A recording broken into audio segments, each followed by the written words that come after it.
This season was obviously not off to the exact start the Ravens were really hoping for, but now they are back to 500 and just picked up a very dominant win over the Bills, who were literally 3-0 coming in to Monday Night Football. The Ravens could have dropped to 1-3, and that would have literally been a disaster, especially with the Pittsburgh Steelers already up at 3-1, but they came to play. And honestly, this game got even closer than I think a lot of people expected at the half. The Ravens just came out of the gate and looked like the better team, and you just got to start with Derrick Henry. What a day he had. Not only did he score on an insane 87-yard run, literally on the first play from scrimmage once they got the ball back, that made it 7-0. And then in the second quarter, he scores on a catching pass from Lamar Jackson, a huge, very, very long drive. And then soon after, Lamar finds Justice Hill, and just like that, it is 21-3. It looked like the Bills just could not even play with the Ravens in the first half, and that really did set the tone for the rest of the game. The Bills did try to get some of their momentum back, early third quarter. Ty Johnson gets a touchdown. All of a sudden, it's an 11-point game. Really, anything can happen, but that's not how it worked out. Lamar scores late in the third. Patrick Ricard ends up scoring in the fourth quarter. I mean, this one just ended up getting out of hand. The Bills tried to fight their way back, but it was too little too late. It was a fantastic game to watch. It obviously was not as competitive as we were hoping coming into Sunday Night Football, but this is truly, and I still think, two of the best teams in football. At the very least, it's two of the best quarterbacks in football. I'd argue the second and third best quarterback literally in football, a guy that could win the MVP this year in Josh Allen, and a guy like Lamar Jackson, who is off of back-to-back MVPs. Buffalo's still very good. They're still probably going to win the AFC East, but they didn't play well. The Ravens, on the other hand, they really needed this win. The Ravens definitely didn't benefit from an easy early season schedule. It's been pretty much the complete opposite. If you add in the Bills, that means that 3 of the Ravens' first 4 games are against the Chiefs, Cowboys, and Bills. Quite literally 3 of the best teams in the league last year. That's not exactly an easy start, but even the one game in that mix that they probably should have won, they ended up losing to the Raiders 26-23. That obviously caused a lot of big questions because you have to beat Gardner Minshew and the Raiders. You add in that 27-20 loss to the Chiefs in week 1, and the Ravens were actually 0-2 to start the season. Now, of course, it wasn't time to hit the panic button, and they turned it around last week with a win against the Cowboys, but honestly, it didn't even look like the Ravens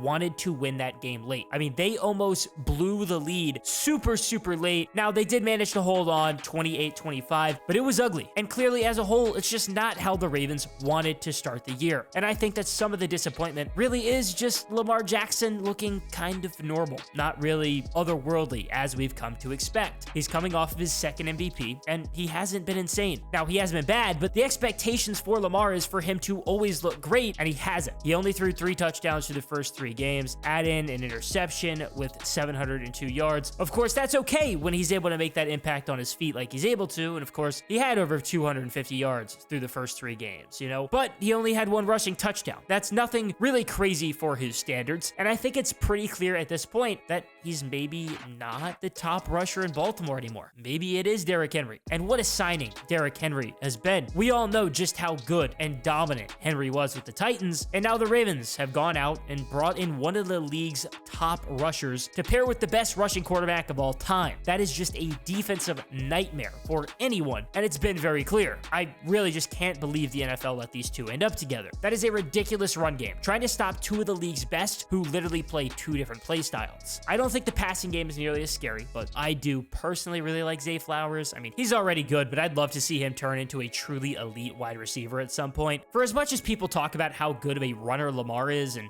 how he doesn't see as much success in the passing game, it really doesn't get nearly brought up enough that his offensive weapons to throw to just haven't been that great in his career. Really, I think Mark Andrews has been the top guy for him, and it's starting to feel like Andrews is just quickly falling down the path of being washed, just like Travis Kelce for the Chiefs, and sadly, just like the Ravens kicker, Justin Tucker. He's no longer automatic. Now, Tucker's still going to go down as one of, if not the best kicker in NFL history, but he isn't who he once was. Tucker has been missing pretty much everything outside of 50 for the last few seasons. He was once an automatic guy from literally anywhere on the field, it felt like, and now he's just not as good. And that's the circle of life in the NFL, and that's why the Ravens need to make the most of some of the guys they have now. More than anyone, Lamar Jackson, of course. years. He's so good. He's literally changed the game forever, and who knows if we'll ever get to see another Lamar Jackson. And the good news for us is that he's still super young, which is just terrible news for the rest of the league. John Harbaugh just really needs to get the Ravens right. And surely they can make it to a Super Bowl with Lamar at some point, but you have to wonder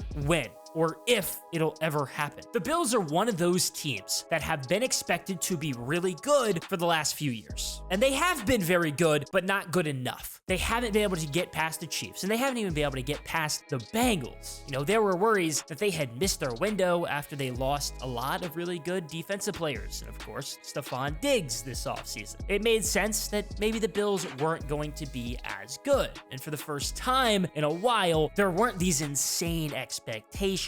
Yet here we are, and the Bills are still good. There's just the question of how good, and that's never a simple question. In week 1, the Bills had a pretty tough game against the Cardinals, and they didn't look very good early, but they were able to fight back somehow, and they won. And now it looks like the Cardinals are a pretty good team too. Then they beat the Dolphins in that game where Tua Tagovailoa left early with a concussion, and the Bills were taking care of that game well before the Tua injury. It's still hard to know just how good the Dolphins could have been this year though with Tua. Then there was the Jaguars game, which the Jaguars aren't exactly a good team. I think everybody kind of knows that, but the Bills made it really, really obvious by beating the absolute crap out of them 47-10. That was just ugly, and the Bills made it really obvious that they were the real deal on national television before getting another shot against the Ravens in primetime. Now, Lamar is a young guy, and he already has multiple MVPs, and then there's Josh Allen, who seems to be right there in that top of the league with Lamar and 3-time MVP Patrick Mahomes. At this point, the question is just when Josh Allen is going to win MVP. You could argue he's the single most important player in football if you wanted, and he's been in the past few MVP discussions. Well, that is going to be the case again this year, and I'd even bet on him to win it at this point. He's already well on his way to another insane season. Coming into the game against the Ravens, he already had 7 passing touchdowns and 2 rushing touchdowns. But here's the really big thing with Josh. He didn't lose any fumbles or throw any interceptions over that span. If Josh Allen is suddenly smarter with the football and making good decisions, that's going to be a huge issue for the rest of the league, because then he'll literally be unstoppable. Now, the big wonder was how much Stephon Diggs meant to the offense and Josh Allen's success. Well, he was definitely a big piece in Josh Allen's development to be able to have a top talented guy he could rely on like Diggs. But now I think Josh Allen is who he is. Khalil Shakir has already stepped in. He's been his top target, been a good impact player. Otherwise, the passing game has been pretty spread open. I think Keon Coleman can turn into a good pro. And then, of course, there is James Cook, who at running back makes a big impact in the run game, but can also make a huge impact in the passing game. For a long time there, the Bills just didn't consistently have a good running back. And Cook has been so good for that offense, and he's really carrying on the legacy of having a dominant Cook brother in the NFL as Dalvin continues to just go to waste in Dallas. The Bills are just a good team, I think, and the defense is playing way better than expected after they lost some really good players. But,